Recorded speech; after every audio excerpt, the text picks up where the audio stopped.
Gong si Fachay, mga ka-A to Z, libo-libong katao nga ang nakisaya sa pagdiriwang ng Chinese New Year sa Binondo, Maynila. Masayang tugtugan at makukulay na Chinese floats ang bumida sa selebrasyon bilang pagsalubong sa Year of the Wood Snake. Makisaya dyan sa detalye ng balitang A to Z ni Lane Garcia. Pulang-pula at talaga namang buhay na buhay ang selebrasyon ng Chinese New Year dito sa Lucky Chinatown, Manila. Kung Hi Fachay, Penging Tikoy. Yan ang sigaw ng mga kababayan nating nakiisa sa mainit na pag-welcome sa Year of the Wood Snake dito sa Binondo para sa 2025. Sa makukulay na parada ng Chinese floats, kitang-kita ang excitement ng maraming tao na solid sa sobrang dami ng nakisaya. Kaya naman walang humpay din ang pamimigay ng blessings mula sa ating mga kababayang Chinoy.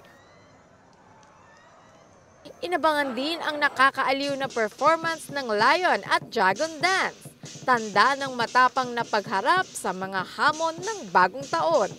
Kabilaan rin ang mga nagtitinda ng mga pampaswerte, gaya ng mga prutas na bilog, Lucky Charms, ang pao, at ang tikoy na tradisyon ng kasama sa hapag ng mga Chinoy.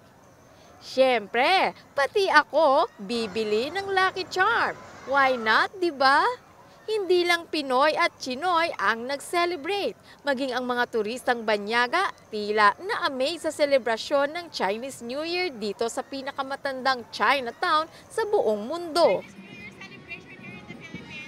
It was great. Like, we were not expecting anything. We were just here in Manila today, and we came here because we knew there was a parade, and it was crazy. It was fun. Yeah. Ngayong 2025, naway magdala ang Year of the Wood Snake ng swerte, kasaganaan at kaligayahan sa ating lahat.